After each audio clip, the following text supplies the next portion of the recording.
You're listening to The Reel Down, sponsored by Ketch Photo Release Tournaments. This is your premier tournament source. Here are your hosts, Sam Jones and Dan Perry. Welcome back. This is The Reel Down on Paddle and Fin Podcast. We got an epic show for you tonight. We're doing something a little bit different. We're going to do a little round table. Got Dan Perry, Brian Schiller, and Susie Roloff with us tonight on The Reel Down. So we're going to be talking about the state of kayak fishing, tournament kayak fishing right now. We're trying to come up with a clever name. I think we said state of kayak bass fishing. I don't know. But good job, Sam. Good job. Yeah, I tried. I like it.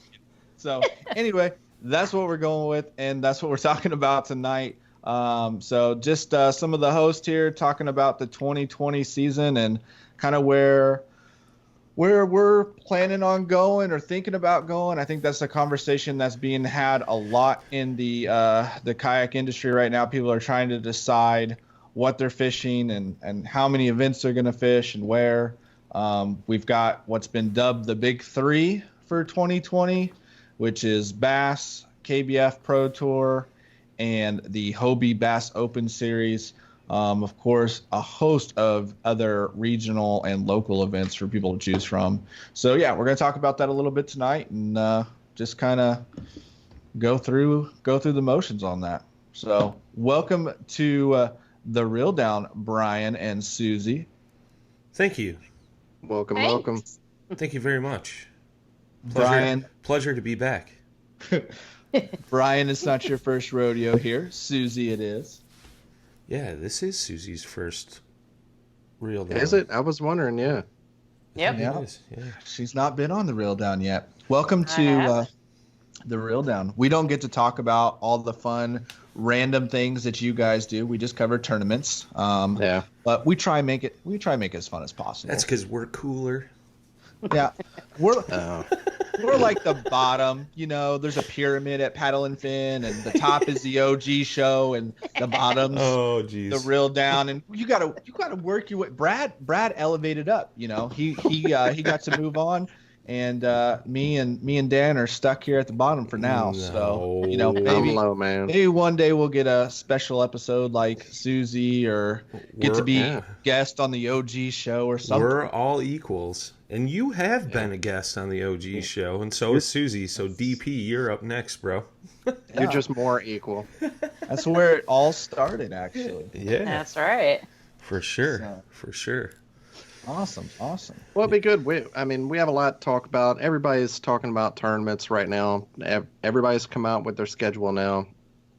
There's so many different things to fish, and there's a lot of turmoil in the industry. A lot of things going on. A lot of jockeying for position, whether it's being on a team or,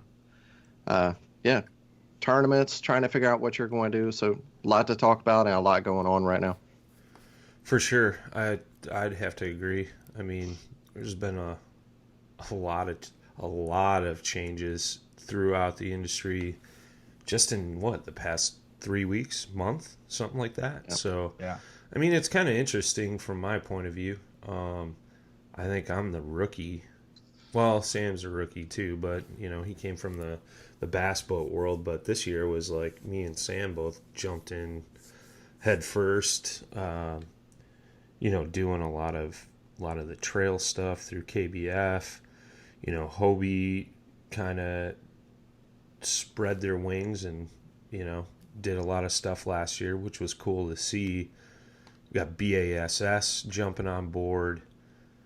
The numerous new clubs being formed in each state, new trail formats. I mean, I know you guys had Slay Nation Frankie Provolone on last week.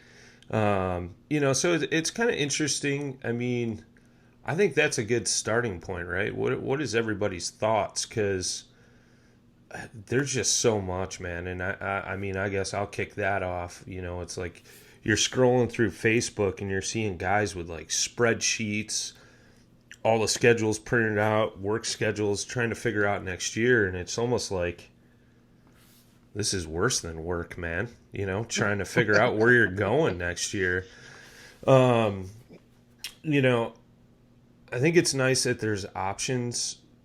The one opinion, or the one, not necessarily opinion, but thought I've had is there too much? You know, is it going to hinder turnouts, payouts, things like that for next year on these bigger trails, so to speak? You know, and I know when Sam and I were up at La Crosse, I kind of mentioned that in that live stream we did with a bunch of the heavy hitters, and you know, some of them just really didn't have an answer to that. So I think it'll be interesting, because whoever does have the bigger turnouts, I think 2021 you're going to see more participation in them, and you may see somebody fall off the board. You know, whether it's bass or, you know, not bringing in enough money, KBF not having enough participation, or Hobie. But I mean, all three kind of offer something different and unique, I think. So I mean, and that's the thing. You got people that are set on fishing just Hobie, guys that are planning on fishing just bass, just KBF, and then, you know, you have a slew of anglers planning on fishing all three where they see fit. So I don't know. What are you guys' thoughts? Susie?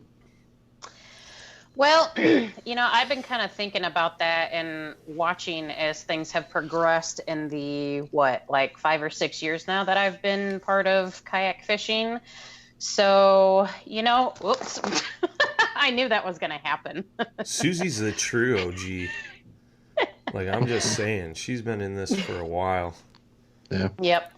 But, you know, I think there's going to start to be, you know, people who are going to start shifting different focuses. So we're going to start seeing our heavy hitters probably focus more on like your bigger events. You know, You're going to have your big people start turning into career anglers, you know, because that's probably what they want to do. You know, whether or not they stay in the local trails or not, I mean, they might, but, you know, I don't know if I see some of them staying local or not. And then, you know, you've got the people who have been part of the clubs for, you know, maybe a year or two now, who are really into it, who are going to stay with everything and kind of, you know, get their feelers put out for some of these bigger events. Because, I mean, you know, coming into kayak fishing now, and when you hear and see all of these big names, you're just like, holy crap, what did I get myself into? So, you know, a lot of people are probably going to be hesitant to jump into the deep end, you know, with some of these, you know, top-notch anglers until they get a good feel for everything. Or, you know, they might just dive head in and be like, I'm just going to go for it, you know. But, you know, I think having a lot of options right now is always still good, because, I mean, you know, there's people out there who still don't know that, you know, kayak fishing exists. Yeah. You know, and they're going to want to get involved in some way, shape, or form. So having those, you know, local trails and clubs and organizations is still going to be pretty vital, you know, to kind of getting their feet wet and learning the ropes and everything. And they'll learn, you know, through the clubs and groups about all the different events and everything. So, but yeah, I think we'll start seeing, you know, some people kind of shift off to like the big leagues, if you want to call it. Sure. But as far as like, you know, which clubs and organizations are going to like come out on top or stay afloat or sink, it's really hard telling. Yeah. You know, everybody's going to have their choice and opinion in the matter of, you know, who's the best or who has the better payouts, or, you know, who's the better organized club, who has everything together, or, you know, who's like an actual, you know, garbage show sometimes. But, you know, again, you know, it's all a matter of opinion too. But at the end of the day, you know, what is it in for you, you know, is what everybody's going to be asking themselves. Like, you know, do I just want to participate for fun? Do I want to participate for money? Do I want to participate for the experience? You know, lots of different reasons, you know, people will be choosing certain events and whatnot, and location too. You know, there's a lot of awesome fisheries out there with some of these trails. So it's also going to be a matter of, I like 10 of these trails, but am I going to be able to afford to drive to all these and have entry fee for all these? So that's going to be another bigger part of it as well. So that's a huge piece right there. I think location is expense. I think location expense for a lot of people trumps everything else. So I think when somebody doesn't have a this is the way, I'm BASS, I'm Hobie, I'm KBF, like if they're not hard set on one of those three, I think what they look at for most people is that schedule. So I think that's why you're seeing a lot of guys like Brian alluded to, they're talking about fishing multiple. I'm one of those people in that category. I don't have a hard preference towards one. I think they're all bringing something great to the table. So when I'm looking at the schedules, I want to fish a lot of different places. But I think for most people, it's about what's going to be closest and feasible for me. And that's kind of where they're going. But, what we're seeing in the kayak industry is not just happening in the kayak industry. Like, for a long time, you had FLW and you had bass, and then you had MLF format come out, which was kind of like this little open thing. The guys from FLW and bass competed in it, and then boom, they organized and they were their own trail. So they got the big three going on in the glitter boat side right now too, right? And look at the same thing, kind of the same turmoil that you see and who's going to fish what, and a little bit of bickering between anglers going on at that level too. Guys switching from bass to the Bass Pro Tour and then back to bass. You got another tournament organization that is forming as we speak for 2021. So there'll be 4 if someone doesn't fall off on the glitter boat side.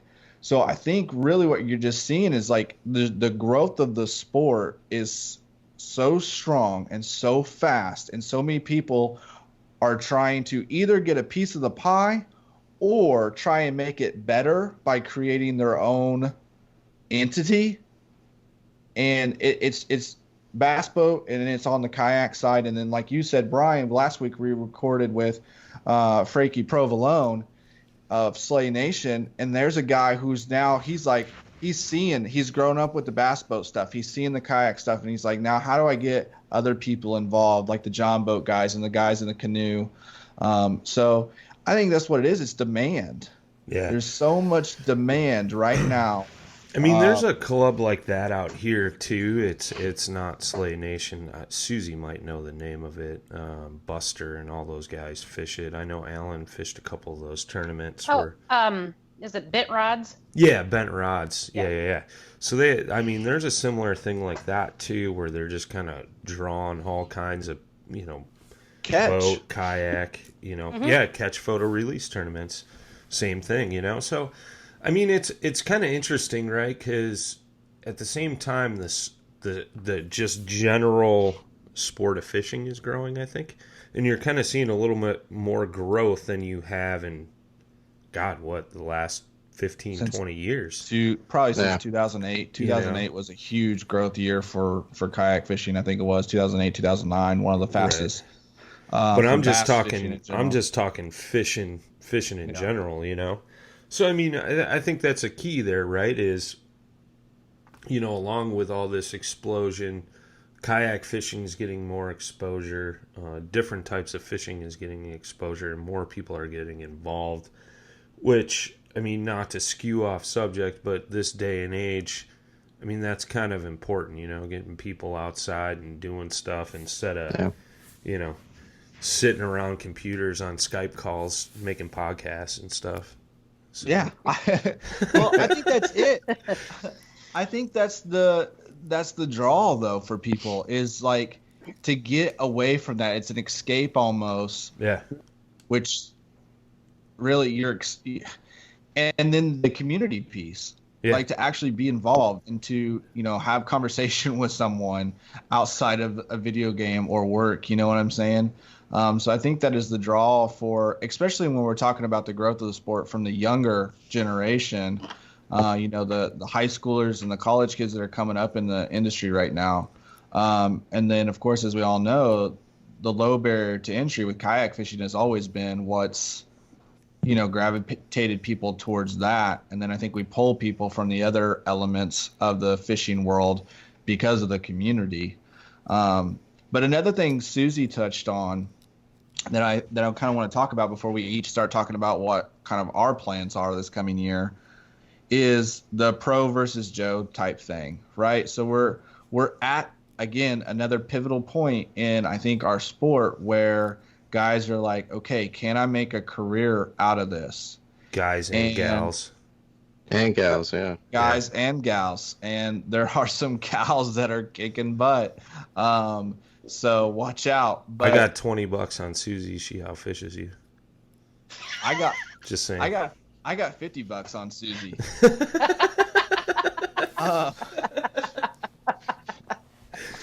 So, because she has outfished me. Yeah. But I think we're at that point, right? Like guys are like, can I make a career out of this? Do I want to? Do I want to try this? And it's going to be interesting. I think this is a make or break year for a lot of people. You guys were talking about it being a make or break year, maybe for organizations. I lean more towards it's more for the anglers, like deciding this year, are you gonna take a stab at this thing? Because look, you got to make some big sacrifices to fish. There's 20 tournaments, and that's not overlapping tournaments. Yeah. 20 non-overlapping tournaments on the pro quote unquote side. Like you got to make some really big sacrifices financially, with your family, with your work. To do that. So I think it'll be interesting to see what things look like after this year. And to Susie's point, some people are really gonna kind of start to take that role of being the top dogs after this year. You know what I'm saying? You got like the Iconellis, Gerald Swindles, Kevin Van Dams, Jordan Lees of the bass boat side. We already have that somewhat, but those are going to be more solidified after this coming season, I think. Well, that's a good point. I hadn't even thought about that. Yeah, I think, I mean, I totally agree with the make or break. I think you're going to see some guys get broken and possibly gals, you know what I mean? Because, and I'll be honest, like that's probably the most important lesson I learned this season was the amount of money I spent in travel expenses, tournament fees, just the expense portion. And not only that, but just being gone, I mean, I currently have that flexibility with my job where I can kind of make it work that way, but that was the thing. Like after I get back home, now I'm playing catch up on work, and that'll drain you real quick. And then 2 weeks later, you're hitting the road again. That is like, and I know I've talked about this on other podcasts. It's like the first 3 days is badass, but after that, you're like, this sucks. I just want to go home and like talk to my kids, tuck them into bed or something like that. I mean, granted, my children are older. I'm not necessarily tucking my 16 and 17-year-old into bed anymore. That's weird. But I mean, I don't know, man. It's hard to put into words. Yeah. And but that expense portion, and especially, I know Sam and I have had private conversations about the KBF Pro Tour. We fished it this year with hopes that we would fish it again coming into 2020. And when that schedule got released, I'm like, there's no way in hell. There is no way in hell I am fishing all those events. They are so spread out. You got events that take place within 2 weeks of each other, I think like 3 times throughout the season, and they are spread out. So like, what do? Go down, fish for a week, fish the tournament, come home for a week, and then head back down south or whatever. You do not. Yeah, you stay on the road. And that's the thing. When you look at Bass and when you look at FLW, these guys are road warriors. Oh yeah. Yep. And this is the exact same thing that they're doing, and it's new for us, but it's not new to the industry. And you talk about the expense and the sacrifice and stuff like that. Like there are guys who put liens on their houses, max out tons of credit cards. Yep. And all for a hope and a shot to have a good season and qualify for the next season with enough money to fish again. And you know what happens? Some guys qualify, but they don't make enough money and they can't do it. Some guys end up coming home, filing bankruptcy and living in a trailer, and rebuilding. Yeah. And then there are those guys who they go out and they outfish and they get a couple lucky breaks and they hit it big and their careers are made. And that's the gamble that we all take. And it's, same thing. Golf is the same way, any pay to play sport that, until you've made a name for yourself where you got people helping you out, you're gambling anytime you go out there on the water, if you're trying to make it big like that. So, it's just part of it. When you want to take on that quote unquote pro or even semi-pro title. Well, I mean, go ahead, Dan. Go ahead. I'm really surprised now that we have so many trails.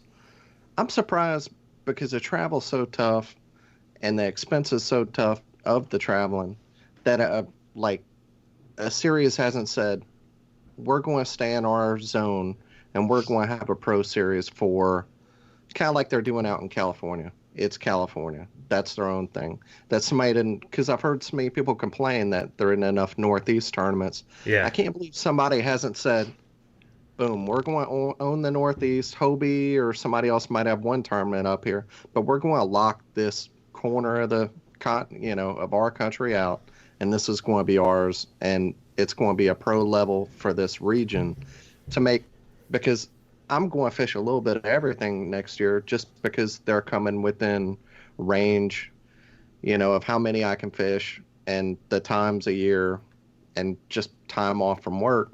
So I think it's strange that one of them hasn't said, we're going to stay in our lane and we're going to be the best at this area. Sure. Other than what the California people are doing. You don't consider the KBF Trail Series to be that? A little, yeah. But, they're still...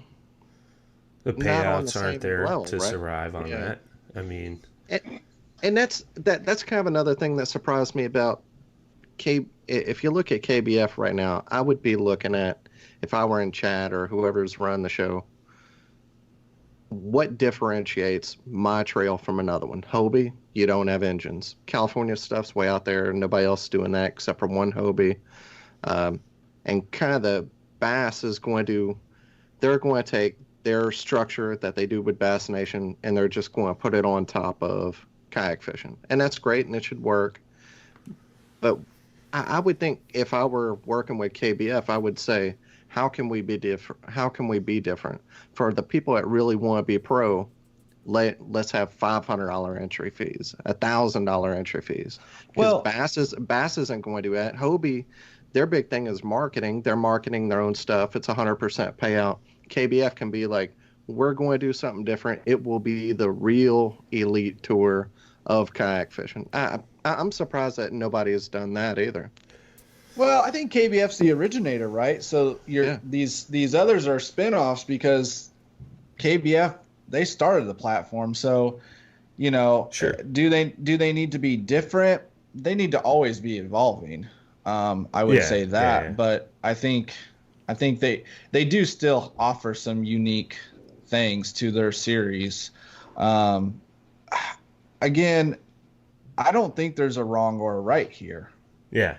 Well, I think it's just, you go out and you fish what suits you, and I think that's something everybody needs to remember too. It's just fishing. I completely agree 100%. I think the big thing is, right, going back to when I was talking about like what are numbers going to be turnouts, which then in return affects payouts. if you got all these different series, local clubs, and people are spread thin, and you only got 40 people, 60 people showing up to an event, you're not surviving off a win in first place, with a $200 entry fee. It's kind of what I was getting at, And I know, KBF originally said when the FLW thing was still in the works, they were talking like $400 to $500 entry fees. So that's, kind of double what they're looking at now, which, if you got a decent turnout, which that's going to draw in a lot of anglers because there is going to be that paycheck down the road. So I don't know. It'll be interesting to see. I'm not saying anyone is better than the other, or, like Sam said, I think, guys are just going to fish and gals are going to fish whatever they want to fish. And it's just going to be interesting to see how next year unfolds for sure. The biggest, the most unfortunate part, I think, right now is the trails don't have enough money coming into them in order to offer the larger payouts. And the anglers don't have enough exposure yet and enough respect, I think, within the industry to get the larger sponsorship deals. Because again, I keep going back to the bass boat side, but I like to compare because we're in a similar state. On the bass boat side, everybody thinks pros are pros because they win a bunch of money in tournament earnings. Well, it's not necessarily the case. Most of them, some of them they do. Let's be real. Sure. Some of them have made hundreds of thousands of dollars, but a lot of them they're promoters. Yeah. You know what I'm saying? That's what they get paid to be. They get paid to be professional promoters more than they get paid to be professional anglers. Being an angler is their platform, but a lot of that income that they have, because it is not cheap to fish at that level. I mean, what, $40K just to get in the door before travel expenses. So, I think we're unfortunately, we're just not there yet where we have the ability to get big title sponsors as anglers. I mean, some guys are starting to get some money, and that's great, and that will continue to evolve, but we're just kind of in between. So right now, I think everybody's kind of sacrificing a little bit with the hopes that, a year or two down the road, things look a little different. Yeah, I agree with that. So I mean, it's still hard for me to wrap my head around a profession. I understand that's where we're going, a professional kayak fisherman. I don't know.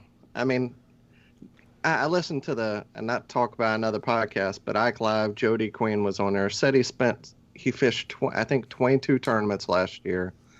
It cost him $7,500, and that's how much it cost him for just travel. Tournament fees? Yeah. Well, I think that was everything he said, $7,500. No way. Maybe that. No way. Yeah, no way. No Hey, way. that's what he said. Don't No. get me. I could But tell that's you, a- I probably spent play about the that tape. much just fishing Central this year.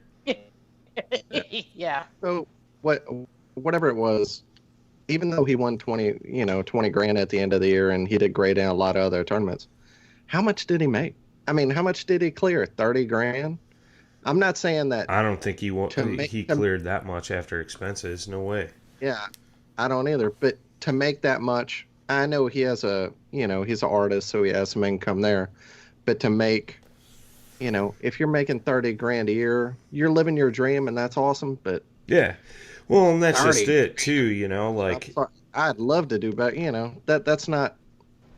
I What- don't know if that's necessarily my dream anymore. Sure. I mean, and that's something to establish too, right? Like what one person pictures is a Yeah, for perfect sure. life isn't going to match up to the next person, and I think that's the key here, right? Because Jody's perfectly fine with sleeping in his truck, going to tournament, fishing, and what his success he's had, it's paying his bills and whatever. I mean, that's great if that's like what he's setting out to do, but you're not going to make the FU money fishing out of a kayak quite yet. You know what I mean? Where you're just wiping your rear with $100 bills. Ain't happening. Well, and I mean, even in the big bass boat world, you're not necessarily seeing that either. So is that what somebody's ultimate dream would be? It would be to make just enough, to do well, live your dream. You're on a road, traveling, fishing, having a good life. Is that your dream, or is the ultimate dream to move up to go with the bass boat side? I mean, sure. I haven't heard that discussed yet. Yeah. Is that what? I think that's a great question, because you don't hear that. Are some guys stuck in a kayak, or are they looking to make enough money at kayak fishing to move up into that boat world where the bigger money is and things like that? I've always thought about that too. I've never really talked about it. I mean, me personally, I got no interest in zipping around in a brand new Skeeter, even though I made a joke the other day about it. But it's. I sold the Ranger. I don't want it. That's where I came from. I don't want to go back. Right. Yeah, it's kind of crazy, man. I'm sure there are some people. I'll tell you who I personally think is doing it right.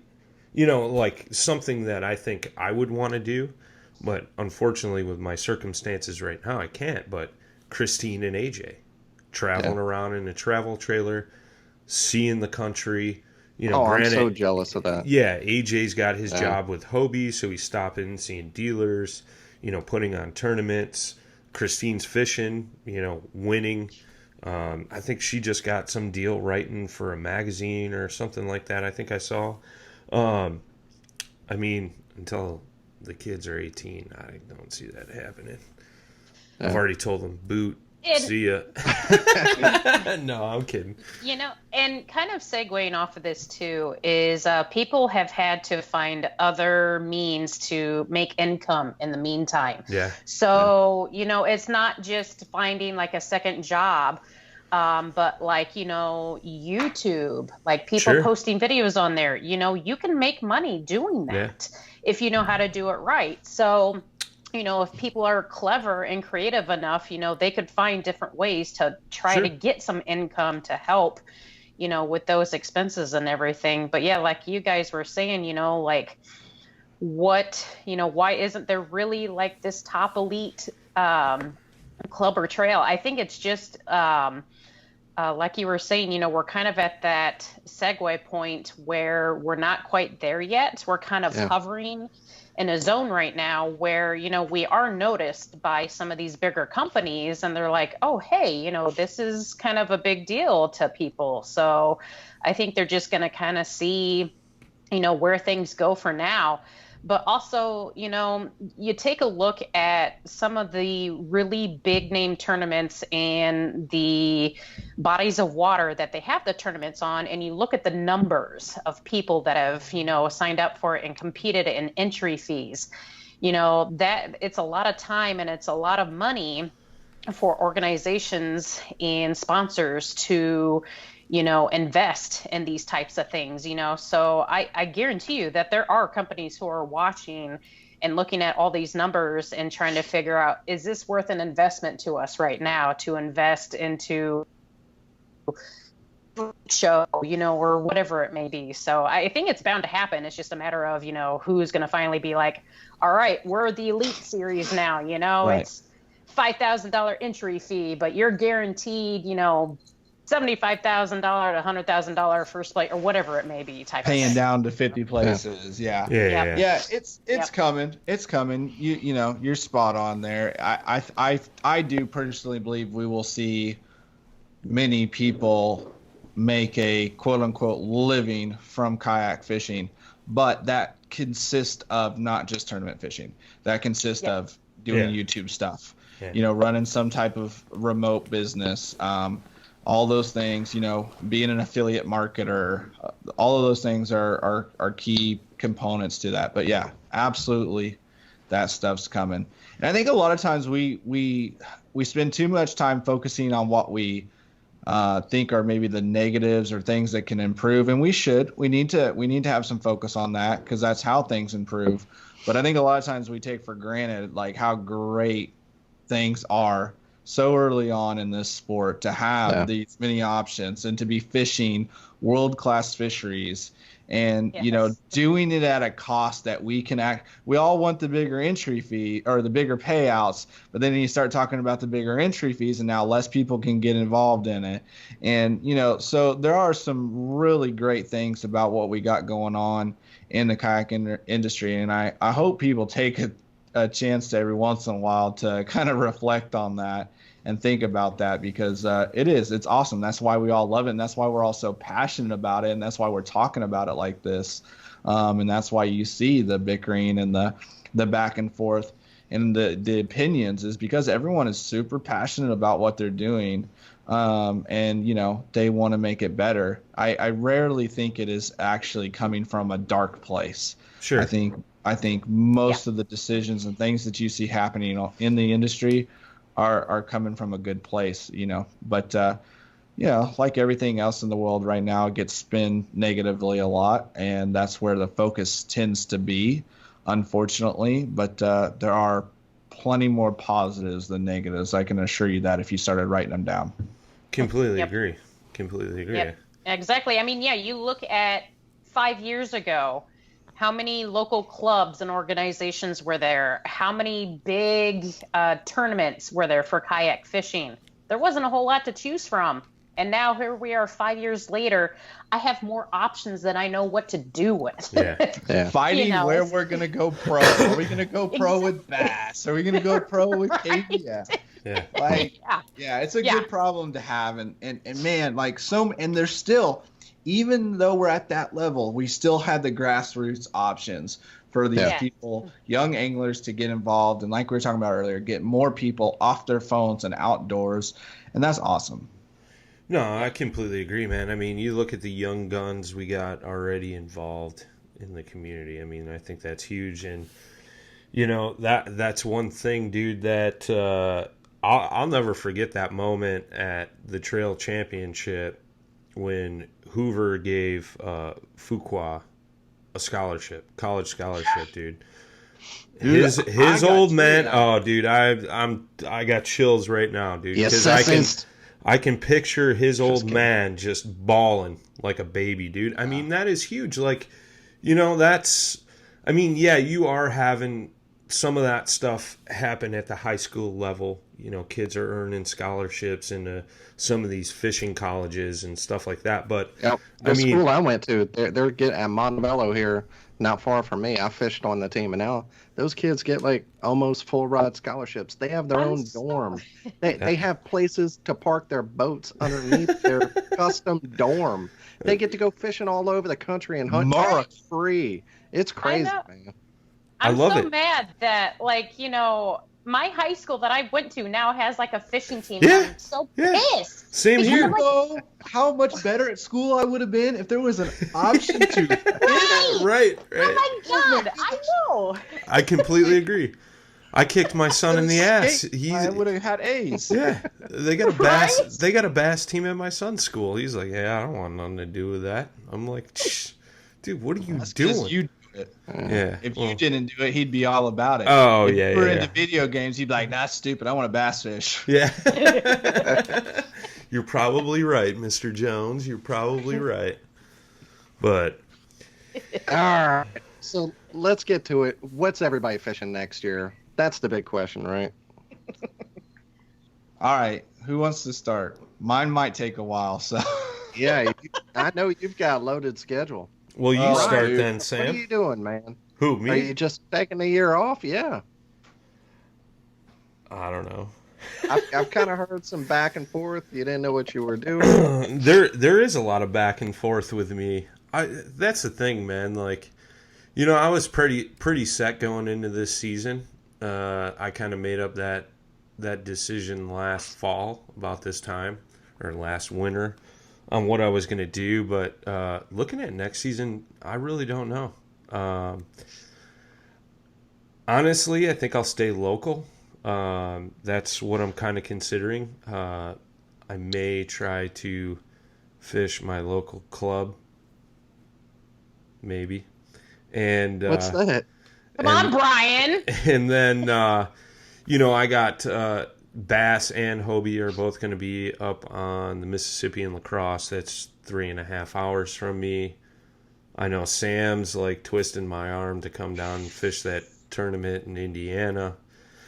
You're either coming to that or you're coming down to the, well, I'll hold off. We'll wait. Yeah, and I was talking to one of our listeners just 2 days ago, Jacob Ruff. I forget who's doing a tournament on Madison Chain, but one of the Wisconsin clubs, and he was... KBL's doing a Madison Chain tournament too. Is it the but whole, yeah, there's like, the whole what, chain? There's like 2 or 3 Wisconsin clubs trails now, or yeah. something. Yeah. Is KBL's the whole chain, or is it just going to be one lake? No, I think we're going to do like 2 or 3 of the lakes. Oh, yeah. Well, I could tell you, I fell in love with that Madison chain. So if there's an open weekend and there's an event on Madison, I want to be there. Well, there you go. Even though I got my butt handed to me by a 15-year-old. Hey, I started out the day leading, and then I got my butt handed to me by a 15-year-old. Okay, so real quick, let's tell a funny. All right. So get this. All right. So Madison was what? Third tournament, second tournament of Central. Third tournament of Central. Third. Okay, so by that time I hadn't gone to the dark side and got a motor yet. I was still fishing out of the bona fide, but I was like proud to paddle. I'm not getting a motor, right? So that was the and then, proud to paddle. yeah. And then I went to the dark side, and I felt the force and the strength of the dark side, and I loved it, and I'll never go back. But so anyway, sorry, I've been watching too much Star Wars on Disney's Plus. Thank you, Disney's Plus. I love you. So Madison, third tournament of the year. I don't have a motor yet. And in practice, caught some fish, whatever. Well, I found this area that was just loaded with good fish. And so I decided I was going to fish there. And we had heavy winds the first day. It wasn't too bad in the morning, but the afternoon was really bad. Yeah. So anyway, the ramp that I was going to go out of was shut down for some stupid Ironman event. No offense to you Ironman people. Oh, yeah, that's right. But I forgot it was about shut that. down. So that killed me because I now had to... No. No. Oh, okay. Like Sorry. swimming, running. Oh, okay. Not fighting Hulk and other people. It was a triathlon. Right. So this really quick, funny story is getting really long. So anyway, so it shut down my secondary area, and I now had to launch from a ramp that was like miles and miles and miles away from my primary spot. I was like, screw it. I'm going to do it. I'm going to paddle all the way down there. I paddled for like an hour and a half in the morning, got to my spot, absolutely crushed them all day long, literally cast after cast. And then the wind started kicking up, and I was like, oh, now this hour and a half paddle is going to be a 3-hour paddle. And it was. It was a 3-hour paddle. So 3-hour paddle. Susie, you ran this event. You know that all of the big fish were caught in the last hour of this event. I was on good fish all day. I never got any of the giants, right? But they were getting bigger as the day went. So I had to leave early. I'm not kidding you. There was a ramp on my spot that I didn't know about.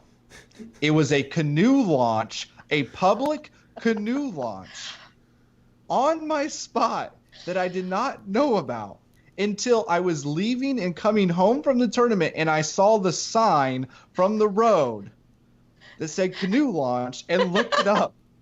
Good job, I could have Sam. had 4 to 5 more hours of fishing that day and not had to paddle in 4-foot waves.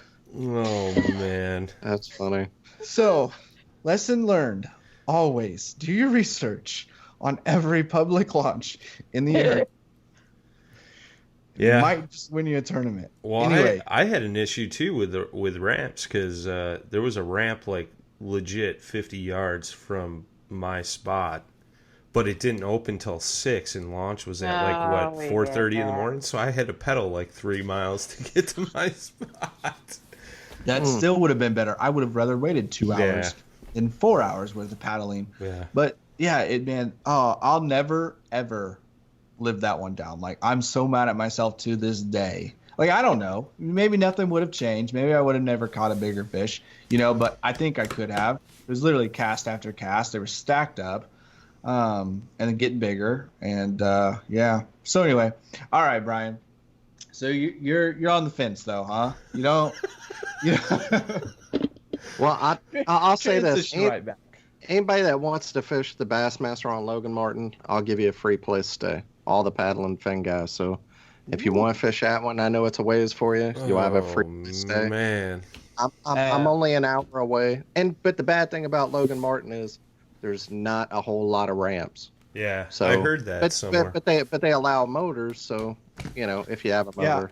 Yeah, Brian's coming. Don't worry, I'll talk him into it. Look, like, here's the thing about that event though, and I want to say this real quick.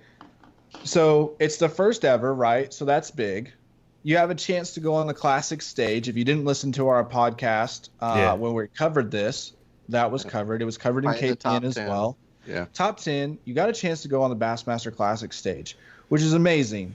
Also, though, besides from all of that, when we're talking about going pro and getting sponsors and making a name for yourself in the industry, the tournament's on Thursday. You got the Bassmaster Classic Expo and the tournament itself the following week, 4 days. There is no better place to get exposure and to get your name out there and build your personal brand and get in having conversations with companies than to go to the Bassmaster Classic Expo.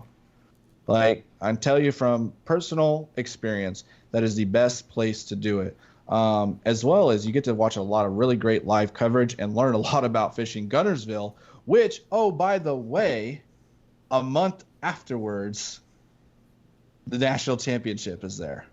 So I think this is an event that should be on everybody's mind who is serious about kayak fishing in 2020 at the national level. That's just my personal opinion. Now, Brian, prove me otherwise, but you're coming. Isn't there another big event that same weekend, like a Hobie or a KBF event or something? Not a Hobie. No. Well, maybe on. No, there's not. Nothing scheduled around. Oh, it's Lake Fork and Caddo Lake, where I think there's a Hobie and a KBF event going on or something. No, Bass and KBF or something. That's not till later though, isn't it? Yeah. Caddo was moved.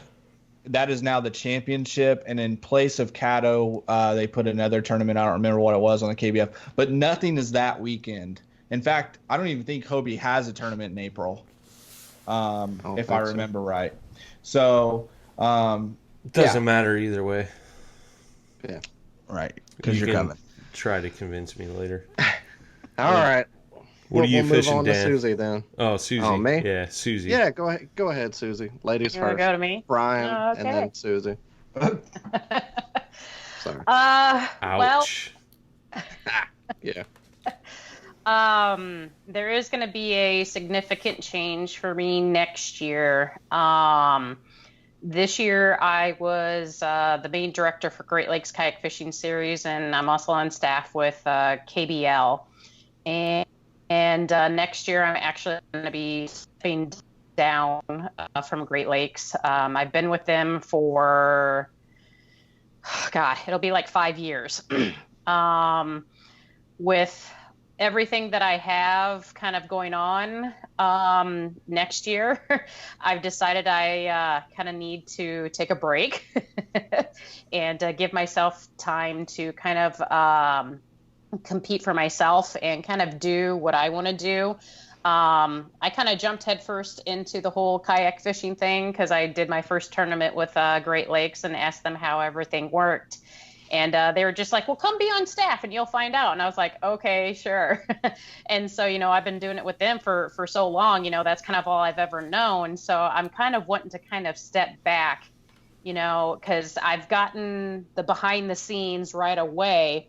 But I feel like, I might have missed out a little bit on some of the competitor part of it. I mean, but not really. But kind of in the grand scheme of things, I'm just kind of wanting a break from, that higher responsibility and, planning and everything. It's not that I don't like it or anything. It's just I need a break. You need some you time. Right. And I want to have some fun, doing some other different tournaments, not having to worry about, oh, did I make the Facebook post, or, oh, keeping track of the spreadsheets and all that other stuff and whatnot. So it's just going to be kind of a little bit of a peace of mind just to not have as much as on my plate next year too. So that'll be the biggest change for me. I'm going to be starting off with the championship, of course, in Gunnersville at the end of March and April. And then let's see here. I got my calendar up. So I marked a lot of different things on here. I haven't 100% decided on some of these other ones, but KBL, I'll be going to a majority of those tournaments. So their first one is April 26th, and that's in Mazonia Lakes. And then I'm probably going to do Michigan Kayak Trail again this year or next year. It was just a lot of fun, getting kind of a different immersion into another trail and different group of people and just different, different lakes in different part of the U.S. It was just great to kind of experience that. So I really like that. Let's be honest. You just want to take the title from Dusty. I don't know if I could do that, though. I was going to say she's just there for the smallmouth, but I mean. Yeah, kind of. Well, that and Lake St. Clair. I mean. See, all the above. Right. I dig it. Yeah. So, yeah, I'll be doing some of their events. And I know let's see here, is it April? They've got them back to back. No, they don't. Or do they? God, I got so many things. My calendar is like. Right here's the problem. Yeah, right here. But what I did was I put everything on my calendar that I was interested in, or that I was like, yeah, I want to do this. I want to do this. But I haven't really taken the time to actually dig deep into, okay, what am I actually going to go to? What am I going to actually invest in as far as travel and entry fees and whatnot? So there's a lot of stuff that I like and that I want to go to, but at the end of the day, it's just what can I really afford and what's actually feasible for me to do. So, but yeah, we've, I know Great Lakes, we were already talking about doing another banner tournament again next year. And then KBL's doing a banner tournament as well. So obviously I'll be at those, which will be great. Susie's backyard. That's right. Obviously I'll go and win those ones. Right. And then let's see here. Looking into June, of course, there's the Lake St. Clair on the 6th. So I'm super excited for that. And then, man, every year this happens. I've kept on saying that I'm going to do the Hobie Open on Kentucky Lake. But every year there's always 3 or 4 events on that same weekend. Yeah. So the KBL Open is that weekend. And I think there was something else. Gerby's got their Mazonia trail now too. So it's just dang it. Yeah. So I'm well, depending on how things are going that time of year, I'd love to do the Hobie, but it's also going to be a matter of how much PTO I have. Sure. Because I'll be taking, that week off at the end of March and beginning of April, and then I'll have to save a lot of it because coming up in July, we haven't really announced this yet, though, have we? What we're doing in July? No, keep that secret. Uh-oh. No. Okay. Breaking news. Breaking news. Breaking news. So, We're not talking about that yet. That's top secret information. Keep that secret. Oh, boy. But my family's been talking about a family vacation up in Managua. Oh, cool. And so, yeah, I'm thinking about, Nothing. Managua. Nicaragua. It's like northern Wisconsin. It's like a Minnequa. 6.5-hour drive for me. Okay. So yeah. Anyway, so that's like the third or fourth week of July. So I'll be kind of up there, and then I've been eyeing the KBF Trail in Bloomington, Indiana. Yeah. So yeah, My I'm girl. right. So I'm eyeing that one, and Dude, that's gonna be huge. You want to talk about a chance at a good payout? That's gonna be like, you were at IKA on the White River. Like, think about the turnout there, plus all the Southern guys. Like that one's gonna be big.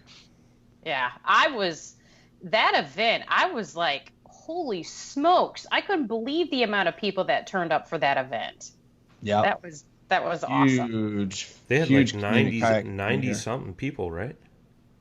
Oh, there was like what, 100? Wasn't there? Close to 100? I don't know. I knew it was close to 100. It was in the 90s. Yeah, I know that. So, yeah, that event and the KBF Lake St. Clair event, those were the two biggest events. Yeah. Well, besides the championship, those were the two biggest events that I'd been to. Well, the Michigan Kayak Trail had a bunch too. So their first event, had like near 100, I believe. So, yeah, some decent ones. But yeah, I've got the White River on my calendar for August. Nice. As well. Nice. Yep. And then let's see here. Then we're looking at the end of August, which I know KBL has their championship to be determined on a Wisconsin lake. That's still in the works. And then we're looking into September. You know the inside scoop. Where's it at, Susie? We actually have not chosen a place yet. Good try. It's a good try. It's hard because we want to choose a good body of water. Lake Geneva. Dude, the boat traffic in August. Yeah, August would be horrible. Would kill somebody. You want to talk about people getting hit by boats. At least one person would get run over by a boat at Geneva. Brock Hall, sign up for KBL, brother. Repeat. Right. Oh, God. He's a good sport. It's all good. He is. Yes. I know. We had talked about it, too. We're like, well, do we want to do it before the season opens? But we can't really do that. And then, later in season, but... Yeah. And you're competing with TOC and Trails Championship, Pro Tour Championship. So. Yep. So, yeah, it's just a matter of finding a good body of water that has decent ramps, good fishery, and whatnot. So, yeah, that's just been the challenge of it all. So, you can find good fisheries 4 hours north. Do we want to make people travel that far? So, sure. Yeah. Sure. It's just been kind of hard. So, but then, of course, in September is the salmon tournament for Great Lakes. We'll definitely be doing that. That's like salmon. Salmon. That is one of my ultimate favorite tournaments. And just being up there to fish for salmon. I mean, it's so much fun. Definitely. And then let's see here, the Crossroads event. I'll probably be helping out with that again, most likely, if I don't make it on a team or whatever. You're making it. I honestly did kind of give up a little bit with KBO with points and stuff like that, just because I had already been in the mindset that I wasn't going to be going. But then I was like, yeah, I could have totally made it if I really tried. Is it fair to say that you're going to be focused more on being an angler next year and growing yourself in that respect than Susie, the tournament director and promoter? Yep. Yeah. Yep. Do you think that you're doing that just because you want that break, or do you think that's a transition in your story here? Are you wanting to become more of that semi or pro angler? Semi-pro? Semi-pro. Right. Yeah. I've thought about that, and I don't know if I'm quite at that point yet. I want to test the waters a little bit just to kind of see this year, I did test it a little bit, especially with, like Michigan Kayak Trail or whatever. But, then I had some things not go so well for me. Vehicle wise and other things just crept up. So it's just like, okay. And then, being a tournament director and everything, it was just like everything kind of just kept on piling up on my plate. So I'm just like, okay, I need to kind of change some things for next year. But next year, I really want to focus on just, me and my skills and just, also enjoying the events as well, because a lot of times, being a director or a staff member or whatever, there's always that responsibility that hangs on you, like you'll have people message you about, hey, whatever it may be, or, somebody's trying to upload fish, but they can't, and they want to send them to me, or whatever it may be, so it's just like, your focus can never be on the fishing. Yep. So it's just going to be nice to just, be me and do me for a while. So, nice. Well, good luck with that. I'm excited to see you do you, and I'm also nervous to compete against you if I have to, if you're actually focused on fishing. So, I'm excited for you. Awesome. Thanks. Yeah. I mean, in the grand scheme of things, I'm still fairly new into bass fishing because, I've really only done it for 5.5, 6 years. So, I still have a ton to learn, which this winter, I'm going to try to focus more on learning how to, read maps and integrate it in with my fish finder, because that whole topic for me is still foreign to me. I know what I'm looking at and everything, but just understanding, how to work points, how to look at points, how to understand drop-offs and ledges. Like, I get certain concepts, but just kind of really trying to understand it, better, so I can kind of pick up on things, that I probably have overlooked or just haven't really understood because I'm just, so new into it or still not certain of what I'm doing. But definitely going to take some time to, brush up on my knowledge and my skills and everything. That's going to make Susie even more dangerous. Watch out, boys. I think we need to mislead some information to her if we want a chance. and that's really a big part of every year is kind of assessing where you're at, seeing where your holes are in your game and how you want to get better. If you're not doing that at the end of the year, then you're stagnating and you're just not getting any better. So, yeah. Yep. Exactly. So, and I upgraded my boat too. So, yeah. Don't rub it in. Start with a 3 in with a 60. I haven't gotten that yet. No, I've just got I got the Pro Wrangler 14. So I have that. That's going to be my own personal boat. So I can do whatever I want to it. So I'm going to really kind of, not like fancy it up, but I'm going to put some lights on it, and just have it set up the way that I want. And, I'm going to actually try to make my own Hobie like H crate type thing, because $100 or more for those things, and I'm just like, I already have a crate. I could probably jimmy rig something together, and I've got the H rails still. When I had modified my Outback, I still have a long rail, and I'm like, well, I could just cut those and figure out how to mount them on my H crate or my milk crate, and then just do it from there. So I'm like, yeah, I'll work on that this winter. So there you go. I like it. Nice. But this spring, probably in March or so, I'll find out which kayak I'll be getting from Quest for my dealer boat. So fingers crossed. 360. Oh, all right. Right. Well, awesome. Like I said, I'm excited for you. So that's going to be fun to watch, and hopefully we'll have you on the reel down talking about some of your wins. Big wins. Later gosh, on in the season.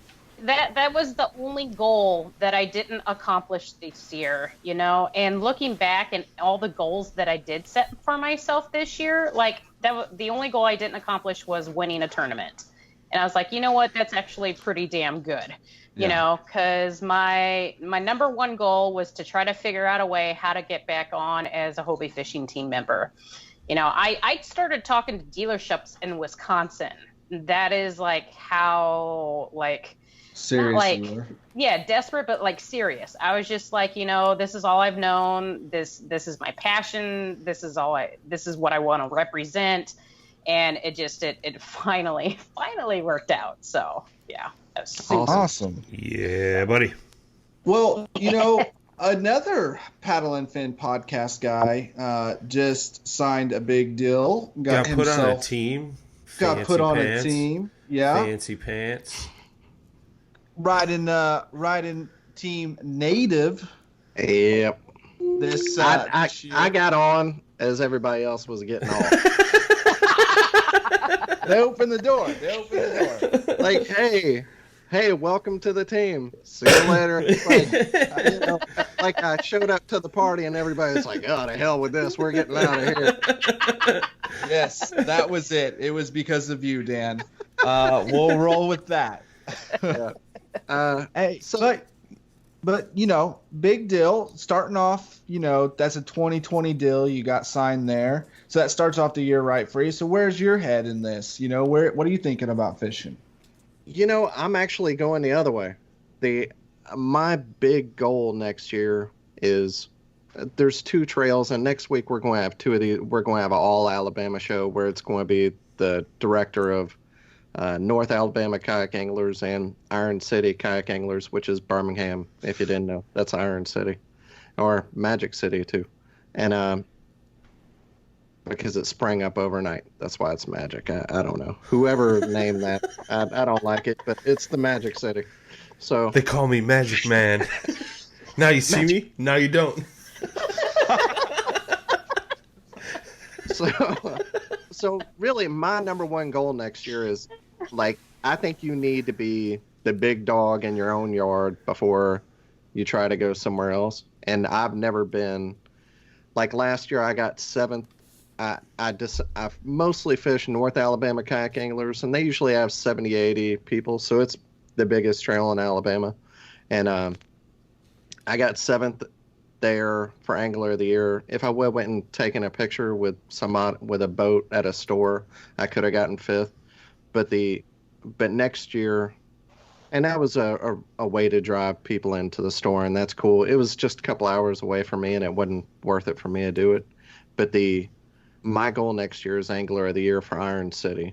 Nice. We have a bunch of tournaments here, and so that's my number one goal. I'm going to fish kind of a mix of other big tournaments, and I want to do well in those. So my secondary goal would be Tournament of Champions. Obviously, everybody wants to make it to that. So I'm starting off with Lake Seminole, and I won't go over the Iron City stuff because most people don't know about them. We'll talk about that next week.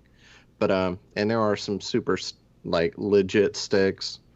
Lance Cooley is one of them. I mean, if you've never heard that name before, he will take your money. He's ridiculous.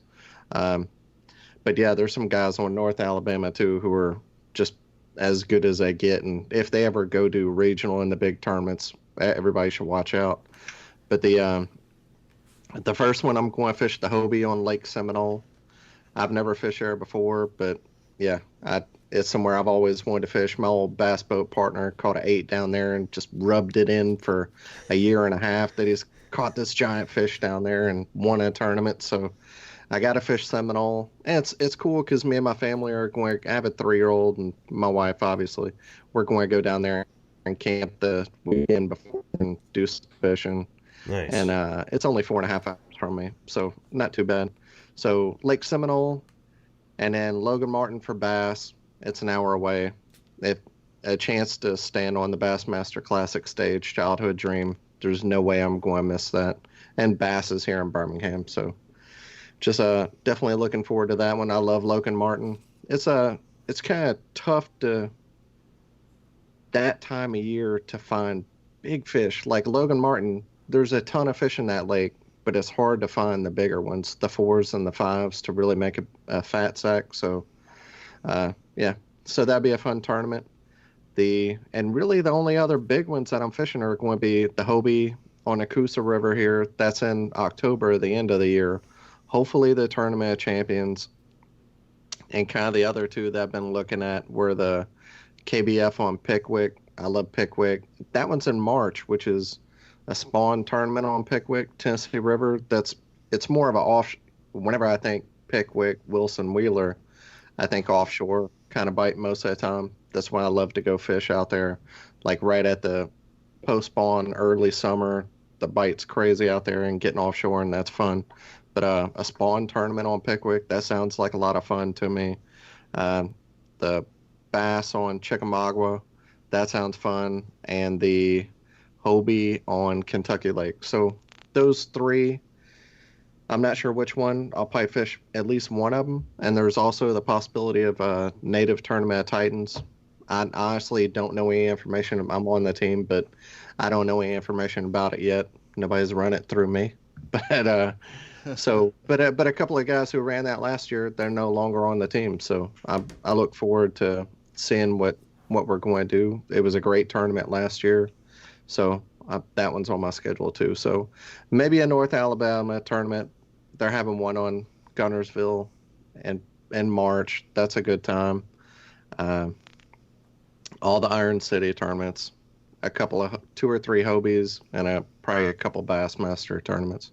So yeah, full year, but my focus is winning here and then filling a couple holes in my game and then moving on next year if I make all my goals, maybe to bigger and better things. And last but not least, Sam, I know you got a big schedule. Oh, man, I don't know if I even want to begin to talk about this because I'm not kidding you. I think, and I don't know why I'm stressing myself out about it, but for like the last week, it's all I've looked at.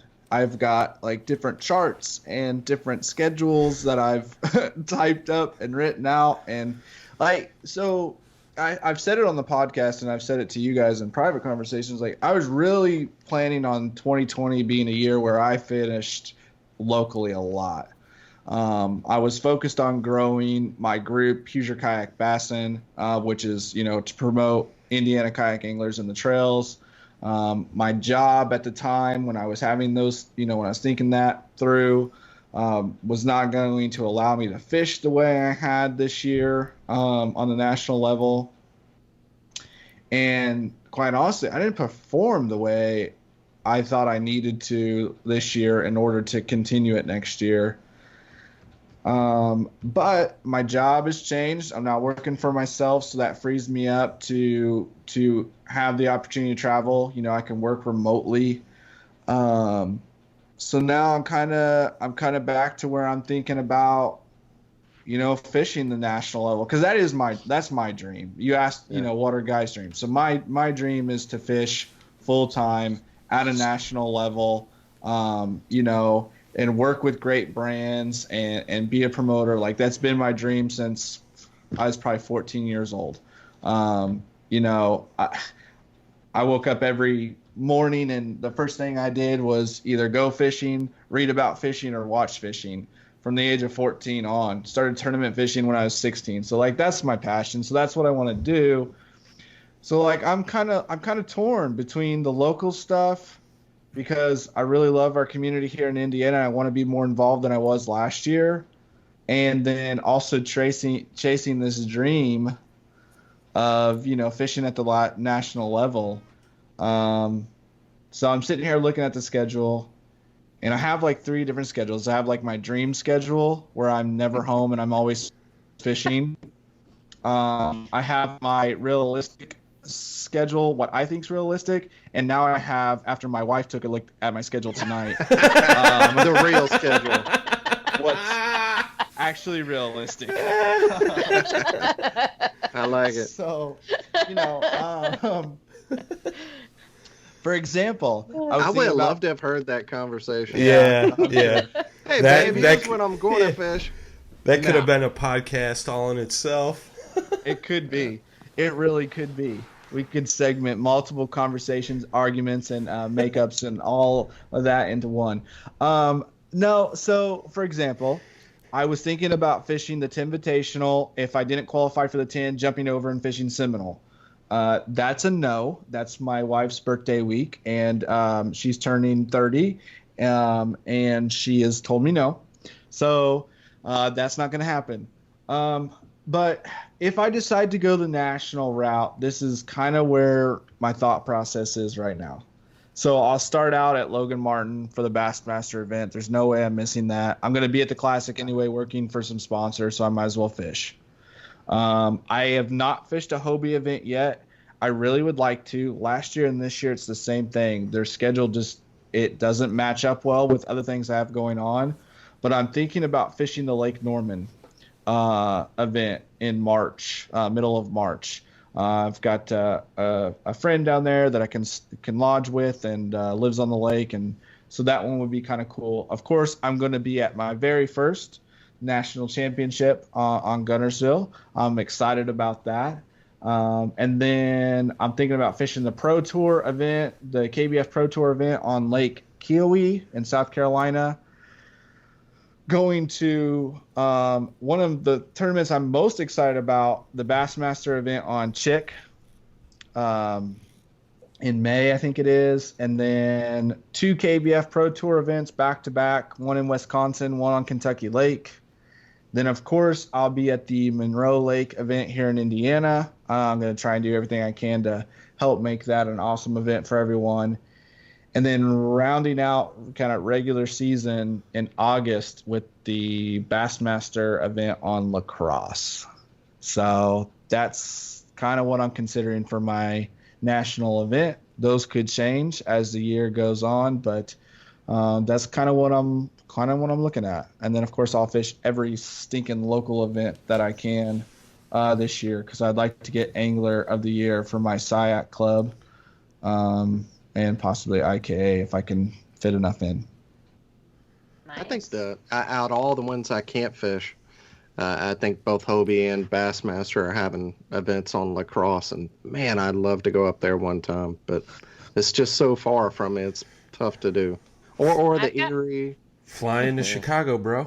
We'll roll up together. I'll pick you up. All right. Yeah, we'll get you in a kayak, that's for sure. Yeah. I've got it on my calendar for the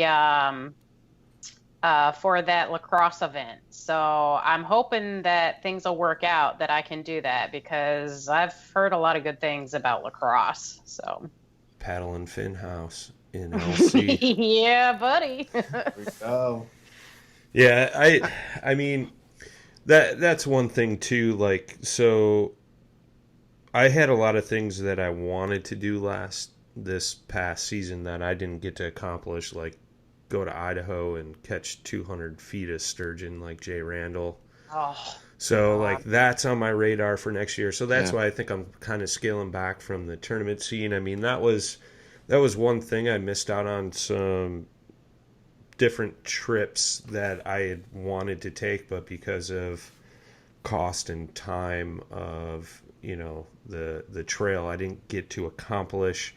So that's why I'm kind of, you know, staying local. I got some other things in the works that may not be a tournament, but they're bucket lists that I want to kick off there. So, yeah, so that's kind of what I'm focusing on.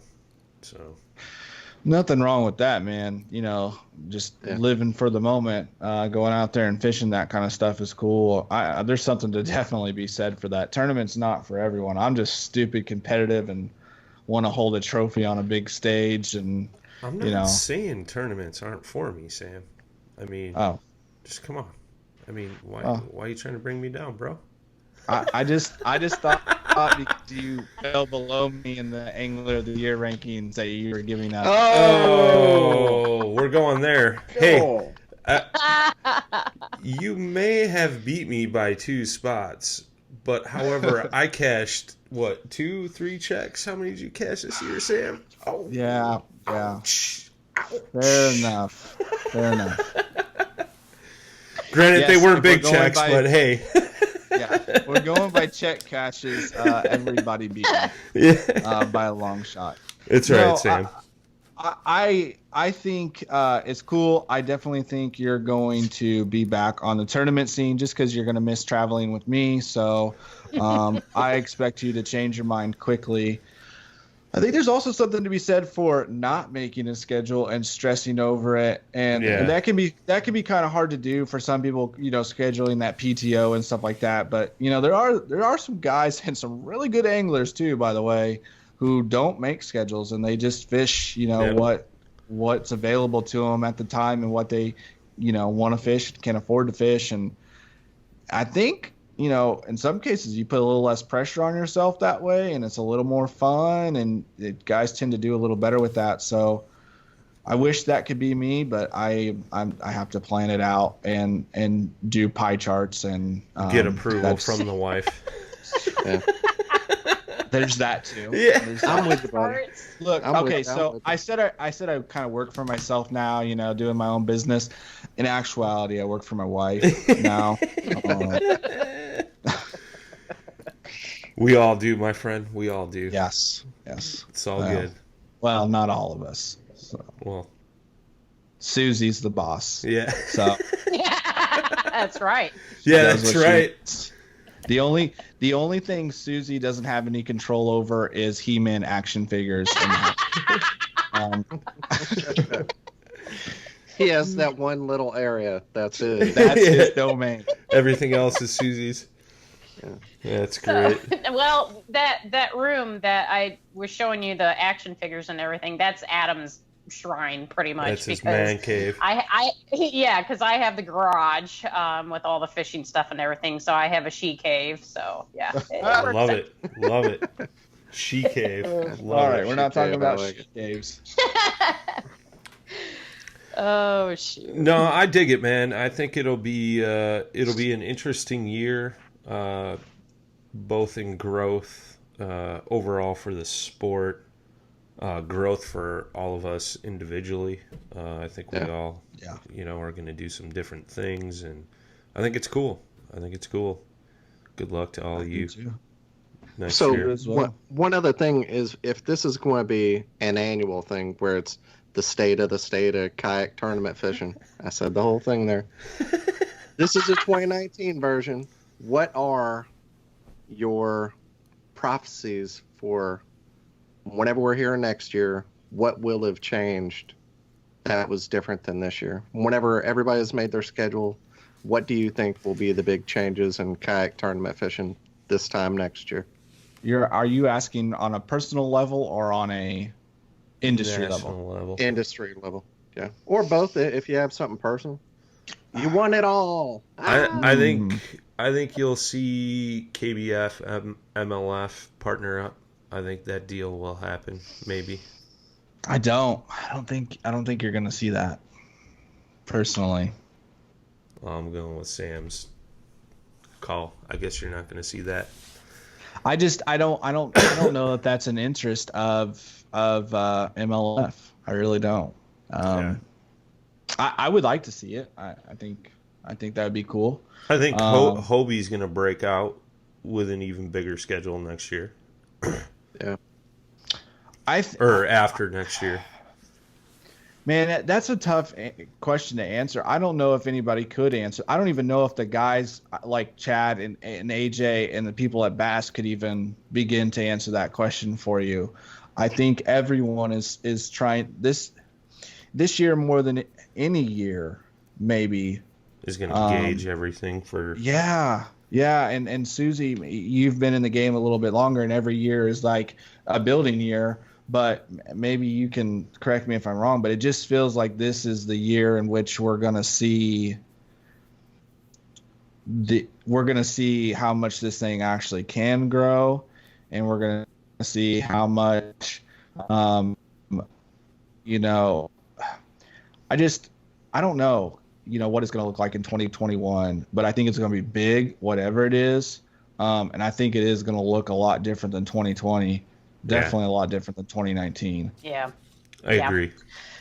I agree too. I mean, it's always changing. It's going to always change, you know, and all these different clubs and organizations are going to look and see what they did for the year and be like, all right, we're going to keep doing this, or we're going to change this, you know, and it's just a matter of, you know, who's going to just stay the same and kind of do the same thing, or who's going to be like, all right, let's change it up and do something different. You know, it's just, you know, it's anybody's ball game, really. You know, I mean, KBF was, you know, the first, you know, the first of everything, you know, and now that there's, you know, Hobie and now Bass and everything, you know, people have more options now. So it's awesome to see that we have all these different options, and where it goes from here, you know, it could really go any way, really, you know. I mean, we might see some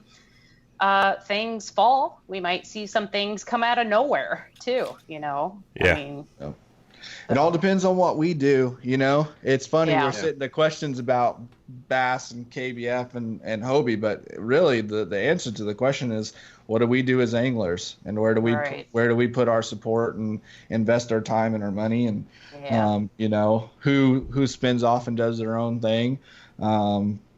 So yeah, I think that's where it's going to be. But I think the important thing to remember is, like I was starting to say earlier, is like, just try and keep it positive, be a positive voice out there. And, you know, there's nothing wrong with bringing up what needs to, and what we need to improve on, and having some constructive criticism, but do it on the proper channel at the proper time, and be a voice. Alan Reed, you know, my travel buddy, and he says it all the time, like, somebody's always watching, and the people that are watching are Jackson Orr and Dylan Fuquay and these young anglers that are coming up. And those are the people that we need to be conscious of and be thinking about, because, again, we're passionate about the sport. We love this sport, and we need to present it in a positive way. So try and do that, people. Mm-hmm. Yeah, don't Fletcher Shyrock something. Yeah. You know, and I got to give kudos to, you know, not just AJ, but like Hobie in general, because, you know, not only is their page well run, but like when people ask questions on there, they are, you know, they aren't mean or ignorant or to anyone, or like, well, somebody already asked that question, so look for the answer, or, you know, whatever. They're upfront, they're forward about it, they're supportive about it, you know, and if they ask a question that they don't know, they'll say, hey, we're working on it, we'll get back to you when we can. You know, I know others haven't had as positive experiences on some of these other pages, but, you know, if somebody's going to be looking to, you know, compete in some of these events, you know, they're going to be looking online too. They're going to see how, you know, some of these pages and these groups are run, and how everything's kind of organized, and even the event itself. How well is it run? Who's running it? You know, how professional is everybody being? Is everybody being fair in the judging process? You know, sure. There's a lot of different aspects, you know, that I think sometimes people forget about or miss sometimes too. So, which could have a big factor on it. But yeah, it'll be curious to see what it's going to be like. I think if nothing else, this time next year, we have so much opportunity right now, whether it's individually, bringing sponsors in, being a positive role model, and bringing other people in, whatever it is. Right now, there are so many opportunities, and like y'all have said, this is going to be the year where some people are going to stick out, and they're going to become, if they're not already, they're going to become the leaders. And yeah, I'm excited to see that. I'm excited to see what new boats are going to come out this year. That's always fun. Oh, yeah. Yeah, so just a lot of fun. It's going to be a good year, and looking forward to it and talking about it with you fine folks. Mm-hmm. See what new personal best record we can break too. I was going to say, I was looking for the fine folks that were standing behind me or something. Hey, everybody looks fine in these new paddle and fin hats. Oh, and here's something right now. Secret word. We're going to do a giveaway for a hat. I'm saying it right now. I'll send it to you. The secret word is Dan is awesome. It's more than one word. Send me the first person not on the Paddle and Fin, to listen to this, that sends me a direct message on Facebook, Daniel Perry, hard to miss. Dan is awesome. Just send me a message. I want somebody to say, Dan is awesome. I'll send you a hat. Is that to boost You'll your get one of those confidence beautiful- for the tournament season, or what? Well, hey, it doesn't hurt. You can either have the light one or the dark one. Unfortunately, I have a massive head and they don't fit my head, so I'm giving away the two that I have. I'll give one person away. First person to listen to this whole thing, makes it to the end, messages me, Dan is awesome, either on Instagram, Daniel Perry Fishing, or here, that was not supposed to be a plug, and I'll send you a hat. Man, I'm going to start giving away hats on the OG show to plug my social. That was not planned. I'm just kidding. Oh, it's all right. We want you to have more followers. The more followers you have, the more exposure Paddle and Fin gets. You know, it's always good. Yeah, well, that's one of those things, man. Everybody's watching. So Everybody's Right. watching all the time. All right. Well, speaking of that, I got some other stuff to watch. So let's wrap this thing up. What do you guys say? you're the boss. This is your show, not mine. All That's right. it. I don't have anything else besides I'm just excited somebody's going to say Dan is awesome. I'll leave it So- with just get out there, fish, have fun. Just don't worry about all the other crap that's going on in the fishing world Exactly. right now. Just get out there and fish. Yeah, I say it at the end of every show. Wear your PFD. Yeah, I love that. Don't- I've been don't meaning to be tell stupid. you, I love that. Yeah. Come on, people. Yeah. Wear it. If we make it a whole year, let's not lose somebody this year. Amen. That should be our goal. Wear your life jackets. Yeah, Let's buddy. not lose Amen. somebody to not wearing a PFD. Yeah. Absolutely. Yeah, exactly. Amen. Yep. All right, y'all. That's it. We'll see you next time. Tight Deuces. lines. Smooth paddling. Good night.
Do you love our podcast and want to help support us even more? Well, now you can. You can simply go to patreon.com/paddle, the letter N, fin, or you can also go to anchor.fm/paddle, the letter N, fin.